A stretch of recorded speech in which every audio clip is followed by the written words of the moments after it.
Week 15 of the fantasy football season. Here's a few running backs I would add this week. The first running back, Blake Corum of the Los Angeles Rams. So Blake Corum, I've been mentioning him a lot over the last couple weeks, and even as the second running back, he's still getting some decent work as Corum, and he's putting up numbers weekly.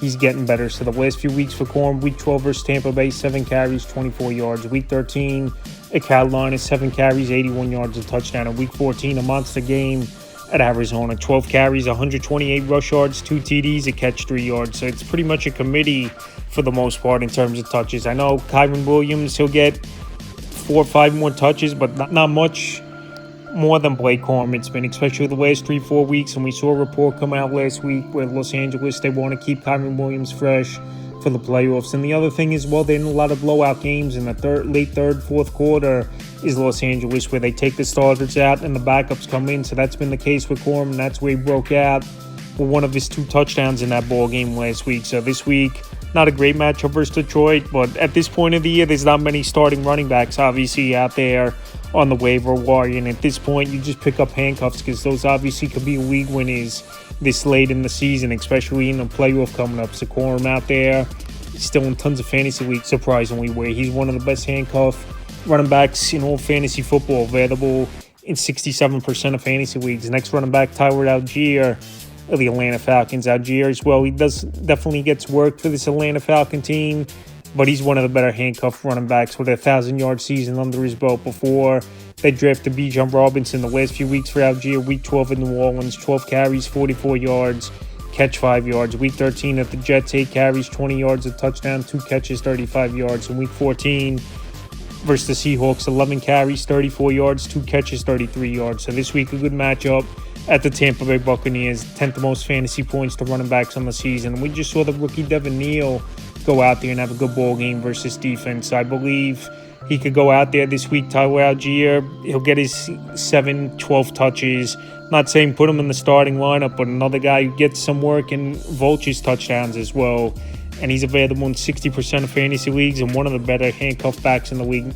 Next running back, Bam Knight of the Arizona Cardinals. So it's looking like we might not see Trey Benson in all the season. It's been Bam Knight's backfield. Mari DiMercato, he's been out for the last few weeks with a high ankle sprain, and we know those take a while to heal. And for the most part, Bam Knight's been solid the last 3 out of 4 games, double-digit fantasy points. Week 11 versus San Francisco, 5 carries, 24 yards, a touchdown, 4 catches, 21 yards. Week 12 versus Jaguars, 10 carries, 12 yards, a touchdown, 4 catches, 20 yards. 13 at Tampa Bay, 11 carries, 65 yards, 3 catches, 36 yards, a touchdown, a fumble loss. In Week 14 versus the Rams, 7 carries, 16 yards, 3 catches, 18 yards. I know it was a down game for him versus the Rams. I know he's a touchdown-dependent running back. But like I said, this time of the year, it's tough to find some starting running backs. And if they're out there, you just put them on your bench and stash them because you just never know week to week with injuries, obviously, or guys underperforming. So Bam Knight, definitely a tough matchup this week at the Houston Texans, where they're one of the better defenses in the league, obviously, and arguably the best defense in the league. But still, for a starting running back this late in the season with playoff starting, to be out there in 62% of fantasy leagues, I think Knight's an ad this week. Next running back, Tajay Spears of the Tennessee Titans. Spears, he's out there in 71% of fantasy leagues, and the game script for once was in the Titans' favor, where we saw Tony Pollard finally have a big game, where all season long he's pretty much struggled. And Tajay Spears, he's more of a change of pace, and obviously third down, passing downs back, where he don't get a lot of carries. Week 12 versus Seattle, 3 carries, 4 yards, 4 catches, 21 yards. Week 13 versus Jacksonville, 2 carries, -1 yards, 6 catches, 25 yards. In Week 14 at Cleveland, 8 carries, 19 yards, 2 catches, 28 yards. So this week in a matchup at San Francisco, that gives up the 16th most fantasy points, so middle of the pack to running backs on the season. I think they're going to be trailing early and often is this Tennessee Titan team chasing points, and that's, like I said, where Tajay Spears comes in.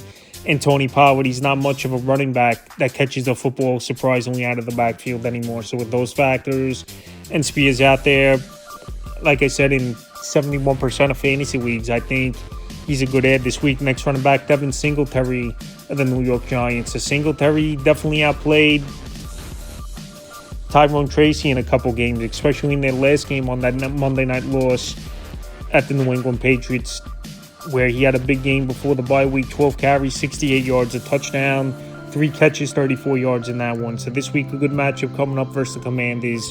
Can't stop anyone all season long. 4th most fantasy points to running backs on the season. I know it's pretty much a 50-50 split in that backfield, but I think in between the tackles, Singletary's a better running back than Tyrone Tracy. But Tracy obviously more of a better passing downs back. But Singletary, he could do it all, honestly. We've seen him in his career be a starter with the Buffalo Bills. We saw him with the Texans for a little bit. And now to round out the season, the last couple weeks here, a guy like Jackson Dart could use a veteran running back in the backfield as well. So Singletary, like I said, he's had some decent games since Scatterbo went down and he got worked. Week 10 at Chicago, 8 carries, 20 yards, 3 catches, 53 yards. Week 11 versus Green Bay, 16 carries, 44 yards, 2 touchdowns, a catch, 3 yards. Then week 12, still had 14 carries, only 47 yards. And week 13, like I said, the 12 carries, 68 yards, a touchdown, 3 catches, 34 yards. A Singletary, a running back that's playing good for this Giant team and an ad this week. And Singletary, he's out there in tons of fantasy leagues, especially coming off the bye where you go get him out there now is fantasy owners. Singletary out there, 76% of fantasy. Running back Jalen Wright of the Miami Dolphins. So Mike McDaniel said Devon Achane could have went out there if they wanted to use him, but they broke caution. And they were up early and often, 14, 21 points the whole game at the New York Jets was this Dolphin team. And Jalen Wright finally had a breakout game, getting a big opportunity here. 24 carries, 107 yards, and a touchdown. I know Ali Gordon, people thought was the backup, but Ali Gordon's just more of a short yardage and a physical back at the goal line. So let's say Achane does miss next week, even though Mike McDaniel thinks Achane should be ready to go at the Steelers next week's ball game. But like I said, Jalen Wright, he had a breakout game, and anytime someone goes down with injury, even if they might return or not in the next week, it's someone to mention. And Wright's out there in 97% of fantasy leagues. That's a few running backs I'd pick up off the waiver wire for week 15 of the fantasy football season.